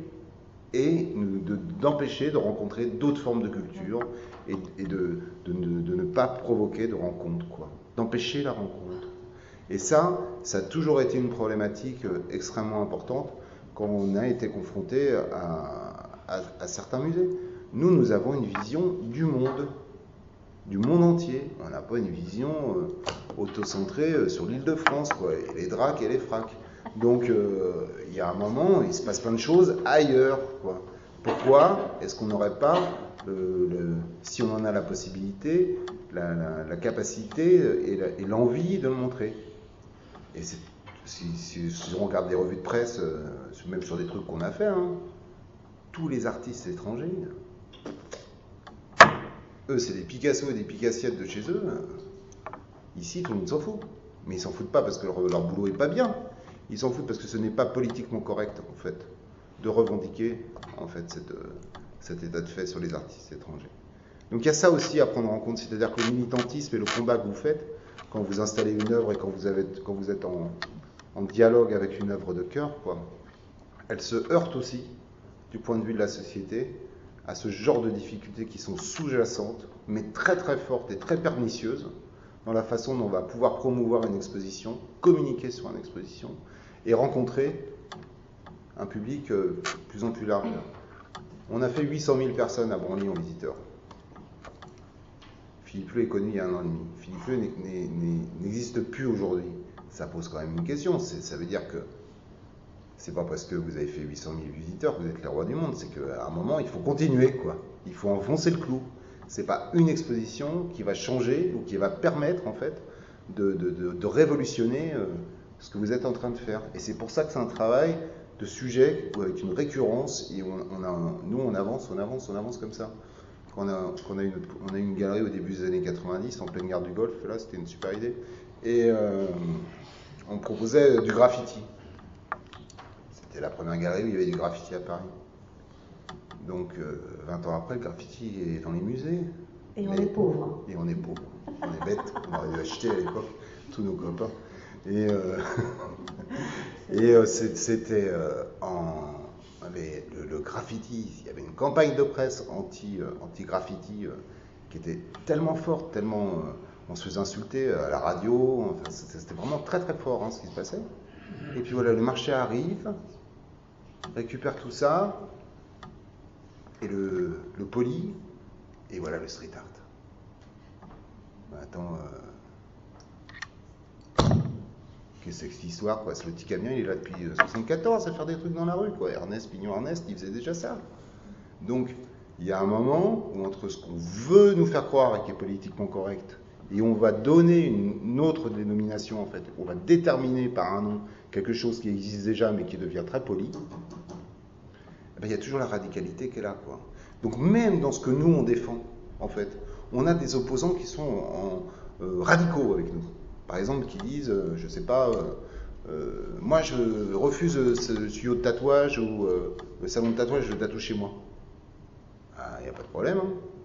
S'il faut qu'il y ait une contre-culture aussi dans la culture qu'on est en train de défendre, il faut qu'on ait une radicalité qui s'oppose aussi à ce qu'on est en train de montrer. Parce que c'est ce qui nous permet, nous, en tant que commissaires, en fait, d'élargir notre esprit et de voir un peu plus loin. Donc, on accepte hyper bien et même on attend, voilà, certaines radicalités qui s'opposent à nous. Non, mais la radicalité, elle solidifie toujours le terrain. Elle solidifie le terrain sur lequel vous êtes. Il faut l'accepter. Il faut l'accepter, il faut la partager. Et il y a des sujets qui vont mettre en danger, en fait, des communautés ou dont vous êtes proches. Et vous sentez, en fait, que parce que vous allez en parler, parce que vous allez médiatiser quelque chose, ces communautés risquent de perdre leur âme, parce que justement c'est très sexy, ça va être très vu, etc. N'en parlez pas. Attendez. Il ne parle plus. Hein? Non? Il est tard. Non. Non, Non, j'ai l'impression qu'on squatte complètement. C'est bavard. Alors. Tout va bien, mais est-ce qu'il y aurait des questions? Je crois que tu as une question. Encore, oui, monsieur, oui, vous avez une question? Vous avez cité, là vous avez cité Gordel, vous avez cité Moebius, vous avez cité Dorosky, vous avez cité Strauss, etc.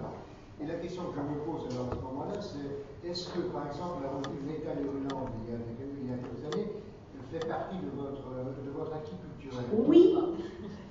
Oui, bien sûr. Absolument, mais tout Vous étiez donc lecteur aussi? Pardon? Vous étiez donc lecteur aussi? Oui, aussi. Mais beaucoup plus Métal Hurlant, parce qu'il y a une radicalisation chez Métal Hurlant et une internationalisation qu'on n'avait pas dans les revues équivalentes, type Pilote, Charlie, etc. Le Métal Hurlant, c'était vraiment une vision du monde au sens large. Hein. Il y a eu les premières références au manga vraiment adultes et sont présentes dans Métal Hurlant. Un des livres de chevet de Miyazaki, ça a été Les Yeux du Chat, donc qui est un récit muet de Moebius, et qu'il a eu parce que c'était édité par les Humanoïdes Associés. Il est très important que les acteurs culturels, en fait, soit dans la réalisation, soit vraiment investis dans ce qu'ils proposent. Métal Hurlant, c'est le seul journal où j'ai lu une chronique de 3000 signes où le mec répétait c'est génial, c'est génial, c'est génial, c'est génial, c'est génial, c'est génial. Bah, franchement, ça vous marque. Voilà. Donc, c'est cette radicalité-là qui est importante. Et nous, on travaille sur la bande dessinée depuis le milieu des années 80, en fait. Qu'on a défendu la bande dessinée indépendante en France, quoi. Les gens rigolaient, quoi. C'était bon. Bah, aujourd'hui, Sfar, Trondheim et compagnie. En 1990 ou jusqu'à 95, quand on disait non mais regarde mieux Johann Sfar, regarde mieux David B, regarde mieux Guibert, regarde mieux. Voilà. On s'opposait aussi à toute la génération de Métal Hurlant. Voilà, regarde-la parce que eux, c'est vraiment. C'est vraiment eux, tout le monde, enfin pas tout le monde, mais beaucoup rigolait, quoi. Et aujourd'hui, on trouve que Sfar c'est un génie, on trouve que voilà, enfin c'est drôle, quoi. Mais bon, ça c'est notre rôle, c'est notre positionnement, c'est parce qu'on est comme ça.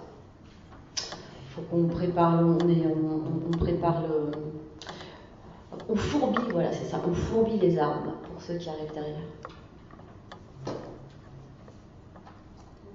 Il reste une dernière question. C'est le choix de Benoît. Je crois que c'est Julien et Marie, c'est ça? Anne et Julien. Pardon? Anne et Julien. Anne et Julien. Pourquoi c'est c'est nos prénoms. Pardon? Pourquoi ces prénoms? Mais c'est les nôtres. Ce sont les nôtres. Ah non. C'était référencié. Non. C'est une auto-référence. Oui. À eux-mêmes. Voilà, c'est vrai. Moi, j'avais une question sur vos projets à venir, parce que évidemment, c'est toujours défendre cette culture-là, mais sous quelle forme? Parce que vous avez, là, on sait qu'il y a donc l'exposition Tatoueur Tatoué qui va aller à Toronto, excusez-moi, très prochainement, parce qu'elle ouvre, je crois, le début avril. Et puis, je crois que c'était un triptyque. Il me semble avoir lu que vous envisagez seulement 3 expositions à la Halle Saint-Pierre Alors, est-ce que c'est peut-être mal lu, je ne sais pas. D'un point de vue des expositions A, on en fera toujours. Hein, c'est toujours c'est la forme qui peut changer, c'est le lieu qui peut changer, c'est nous qui pouvons changer. Mais les expositions A, elles ne peuvent pas s'arrêter en fait, puisque là on a ouvert vraiment une boîte de Pandore. Ça fait longtemps en fait qu'on veut dire tout haut que l'art figuratif est vraiment de retour. Nous on le sait depuis 20 ans. Là aujourd'hui ça commence à être entendable depuis 2 ans et encore les gens ont quand même, je parle des critiques et des journalistes, tout ça, ont du mal à l'entendre. Et puis voilà, miracle, il y a Beaux-Arts Magazine qui a fait une couverture, le grand retour de l'art figuratif, on était bien contents. Donc voilà, donc de ce point de vue-là, quoi qu'il arrive, nous on continue à faire le trail, on est un peu staccano de ce point de vue-là. Donc non, les expositions ne vont jamais s'arrêter, sauf si on passe sous un camion. Et puis on a créé en fait, puisqu'on est persuadé qu'il va y avoir bientôt une grosse spéculation sur les œuvres de studio, œuvres originales. De studios d'artistes tatoueurs, les vrais artistes tatoueurs. Tous les tatoueurs ne sont pas des artistes, mais par contre, quand ils le sont, c'est très intéressant vraiment. Donc il va y avoir un gros mouvement en fait là-dessus dans peu de temps, qui a déjà commencé de façon souterraine, et donc on a mis en place ce qu'on appelle une plateforme de vente. Où il y a pas mal d'œuvres déjà qui sont en vente, d'œuvres d'artistes tatoueurs, encore une fois originales, maîtrisées, dont le prix est maîtrisé par l'artiste. Voilà. Donc ça c'est encore une pierre de résistance, en plus de poser par rapport au sujet. Je pense qu'on n'a pas fini de faire des livres, on verra. Et puis la revue continue de toute façon. Voilà. Il n'y a pas de. On n'est pas. Alors, peut-être que ça a été un peu compris, on n'a pas de plan de carrière, quoi. On se dit pas, tiens, demain je vais faire le MoMA, quoi. Non, il faut qu'on ait un sujet, quelque chose qui nous fasse courir comme un petit lapin, quoi. Et comme on est plus comme des lapins de Garenne qu'autre chose, voilà, on est vraiment engagé, nous, sur les idées qu'on reçoit.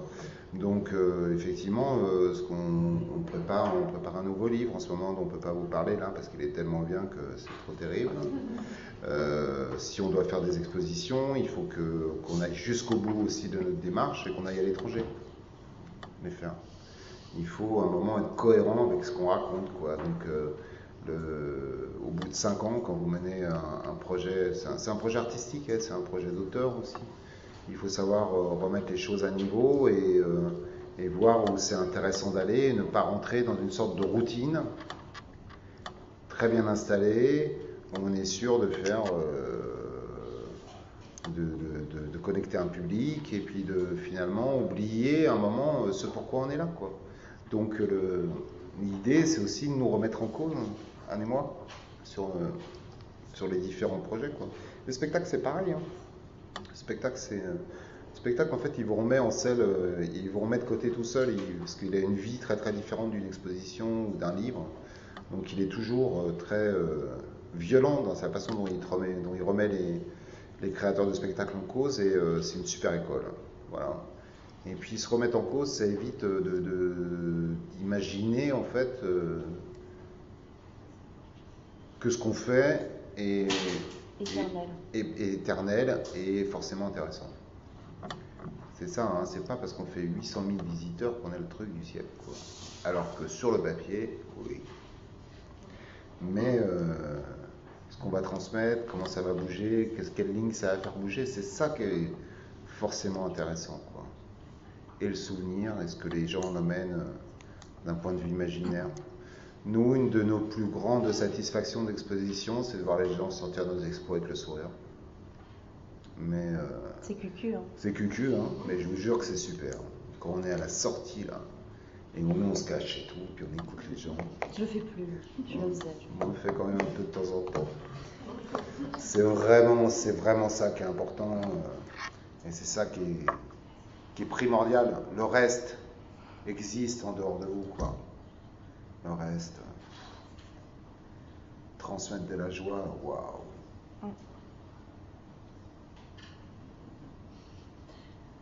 Une dernière question.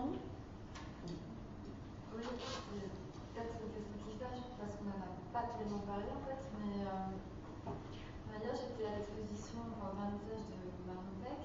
Ah. Et je connais pas tellement les tarifs dans l'art contemporain, mais enfin, je sais que ça peut grimper très très haut pour certains, mais là j'étais particulièrement surprise du prix des toiles. Et je me demandais donc si dans ce type d'art, est-ce que ça s'adresse encore à un public restreint de collectionneurs ou de gens qui ont beaucoup d'argent, ou est-ce qu'il y a des choses est-ce que c'est en train de prendre un peu plus d'ampleur et est-ce que ça devient accessible? Parce que là... Je vais vous répondre. Vous êtes avec quelqu'un qui travaille depuis 30 ans, et donc à 30 ans de boulot. Ça, c'est un boulot qui se paye. C'est quelqu'un qui fait très peu de tableaux dans l'année. Très très peu. Je sais pas, Marion, elle va faire 10 tableaux maximum. Mais alors vraiment maximum par an. C'est des formats assez moyens, ce que vous avez vu, des petits formats. Et dans son domaine, en tant qu'artiste, elle est une pionnière, une des personnes de référence, une des personnes qui a ouvert la porte à aussi, d'un point de vue féminin, dans ce courant-là, qui a fait rentrer beaucoup de femmes dans un monde très machiste de la peinture, hein, et qui a donné des lettres de noblesse à ça. Et Marion, en fait, est quelqu'un qui va pas rentrer dans une production d'œuvres spéculatives. Donc les pièces sont rares. Et le peintre, quand vous êtes à ce niveau-là, en fait, il vit dans un marché avec des collectionneurs. Par exemple, nous n'avons aucun tableau de Marion Peck chez nous. Voilà. Et j'en aurai sans doute jamais, parce que j'aurai jamais les moyens de pouvoir me les acheter, donc ils m'échappent. D'où le fait d'aller dormir au musée quand vous les avez, comme ça vous en profitez un petit peu. Mais ces prix-là, tels qu'ils sont pratiqués, ce que ça représente, ils sont dans la logique. Et oui, ils sont dans la logique du marché. C'est vrai que si vous voulez, de toute façon, ça devient inaccessible. Ouais. Ça vous met en dehors, quoi. Et c'est pour ça qu'il faut faire des livres. Parce que, et des expositions. Parce qu'il faut rendre des choses accessibles aux gens. Mais avoir une œuvre d'art de Marion Peck ou de Mark Ryden chez vous, c'est quasi impossible. Ouais. Je crois que Mark Ryden, il doit avoir 200 ou 300 personnes qui attendent un tableau sur liste. Et qui l'auront jamais. Hein. Il ne va pas en faire. Des artistes de surréalisme pop, des fois, mettent Todd Shore, il y a des tableaux. 2 ans. Donc, si vous voulez, c'est aussi. C'est quoi 2 ans de travail d'un point de vue financier pour vivre, pour continuer, pour continuer d'exister. Par contre, oui, les tableaux, ouais, les œuvres d'art uniques, ouais, c'est cher. Hein. Voilà, c'est cher. Mais dans le cas de gens qui font très très peu d'œuvres et qui ne sont pas dans une surproduction, où le marché ne demande pas de faire 15 ou 20 tableaux par mois à un format précis, parce que c'est ce qui marche en ce moment, et parce qu'ils ont 250 collectionneurs qui peuvent acheter un 40 figures, Marion Peck ne rentre pas du tout là-dedans. Donc c'est pour ça que même sur une exposition comme ça, vous avez en fait très peu d'œuvres présentées. Et que les œuvres qu'on a présentées à la Saint-Pierre de Marion, qui sont quand même des œuvres assez historiques, d'un certain point de vue, il y en a très peu sur le marché. Si vous regardez son livre, vous verrez que vous n'avez pas tout vu, mais on n'est pas avec une production de tableaux énorme. Parce que, d'un certain côté, elle ne rentre pas dans cette bulle spéculative qui voudrait qu'on produise beaucoup pour pouvoir offrir au marché qui en demande le maximum de tableaux. C'est-à-dire qu'on puisse nourrir à la fois le marché chinois, le marché russe, le marché américain et le marché européen. Ça, c'est pas possible. Donc, c'est une peinture assez rare. Et le fait de le montrer en musée, ce que les gens ont vu de Mark Ryden et de Marion Peck sur cette exposition, je vous assure qu'ils ne le reverront pas une dizaine d'années, hein, voire plus. C'est des tableaux qui ne sont pas voués à sortir des États-Unis. Je parlais de protectionnisme culturel français, de l'exception culturelle française. Les Japonais font très bien aussi, les Américains aussi. Hein. Donc on n'est pas isolé dans cette intolérance et ce protectionnisme. Hein. Quand vous êtes confronté à un pays, vous rentrez dans ce truc-là. Quand on a commencé à bosser sur le manga, les Japonais ne comprenaient pas pourquoi ça nous intéressait. Ils disaient non, mais c'est bon, on a la consommation sur place, pas besoin de vous l'envoyer, quoi. Bon, voilà. Donc oui, c'est cher. Il y a un le marché se développe, je dirais, pour ce genre d'art, en fait. C'est en train de... Parce que finalement, c'est un mouvement qui est apparu il y a quand même pas mal de temps. Mais le marché a toujours été là. Hein. Oui, mais il est resté très underground, finalement. Aux États-Unis, non? Oui. Mais de toute façon, les tableaux ne sortent pas des États-Unis parce qu'ils sont lents. C'est des peintres lents. Donc, si vous voulez, ils ne... C'est avec le moment. Mais c'est surtout qu'ils nourrissent à peine le marché américain. On n'est pas avec des peintres qui font 200 toiles par an. Sachant par ailleurs que le marché américain est aussi celui où il y a le plus d'acheteurs, en fait. C'est-à-dire que c'est souvent les Américains qui vont acheter des œuvres à la fois américaines, mais aussi d'autres pays. Donc effectivement, le marché a une capacité d'absorption des œuvres, c'est-à-dire d'achat, est très, très rapide. Ce qui explique aussi, effectivement, comme disait Julien, que ces œuvres-là ne vont pas forcément avoir le temps de les exporter parce qu'il y a tous les acheteurs sur place. Et puis cette peinture-là, en fait, ne vient pas outre le peu de production et la demande. Cette peinture-là ne sort pas en fait du pays, puisque de toute façon, quoi qu'il arrive, nous, c'est ce dont parlait Julien tout à l'heure, on a un positionnement intellectuel qui dit que la grande peinture ne peut pas être au service d'une autopsie des mécanismes de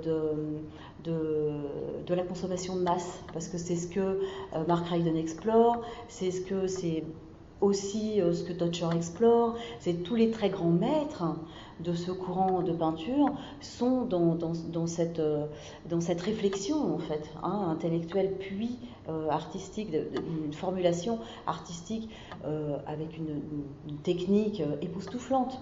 Donc nous ici, on ne peut pas accepter, très peu de gens en fait, qui connaissent très très bien la peinture, acceptent très mal l'idée que la grande peinture, parce que leur geste est vraiment relié à la grande peinture et leurs résultats aussi, hein, les tableaux sont vraiment d'une perfection à tomber par terre. Voilà. Ils ne peuvent pas accepter que ce geste-là, le geste qui nous fait tous vivre, qui fait vivre tous les musées ici, un truc formidable, puisse être relié à ce type de sujet. Voilà, c'est ce dont Julien parlait tout à l'heure sur l'exception française. Voilà. Et si l'intellectuel qui regarde ça n'est pas honnête jusqu'au bout, en essayant de comprendre en fait toutes les ramifications qui peuvent exister entre notre surréalisme, notre dadaïsme, notre histoire à nous, et tout d'un coup cette peinture-là, qui est très agressive, vient de l'extérieur, mais qu'est-ce qu'elle nous veut, mais on sait mieux qu'elle, mais on sait plus qu'elle, mais on a mieux fait. Donc le résultat, c'est nous, prouesse extraordinaire, on montre du Mark Ryden enfin à Paris, et des pièces maîtresses. Donc les gens qui savent regarder, savent saluer ce geste-là. On a eu beaucoup de messages, beaucoup de « enfin, on peut voir du Mark Ryden, enfin ». Oui, mais je veux dire, tous les gens qui l'expriment sont des gens qui disent vraiment, qui le connaissent depuis, comme nous, depuis 20 ans, 30 ans, et qui disent « Ah, merci, vraiment extraordinaire ». Mais on a eu 2 articles de presse, mais vraiment tellement pas à la hauteur de ce que sont ces 2 peintres, Mark Ryden et Marion Peck, dont Le Monde, quand même, et l'autre, tu sais Officiel plus. des trucs, non?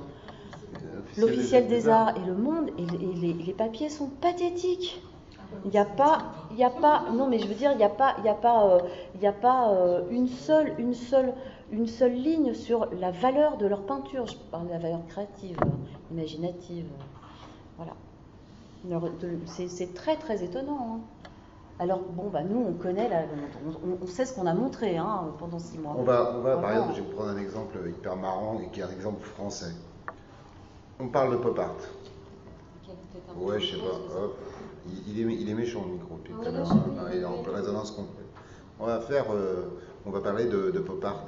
Et on a un peintre de pop art en France, Alfred Courme, qui est un peintre qui commence dans les années 20, qui travaille avec des érudits et des grands peintres classiques, et qui va, dès les années 30, intégrer la publicité, le bébé Cadom, la vache qui rit, les enseignes Michelin dans sa peinture, et qui va développer une idée critique en fait de la publicité dans la peinture dès les années 30, qui va travailler sur les Saint-Sébastien, c'est-à-dire toutes les imageries traditionnelles en fait de la peinture classique, et qui va les détourner d'abord par un regard très où il va y avoir une dérive sexuelle très très forte en fait par rapport à l'époque sur la façon dont on va représenter un Saint-Sébastien en fixe chaussette, parce que c'est aussi la façon dont l'homme est représenté à l'époque, etc. Qu'est-ce que c'est un Saint-Sébastien moderne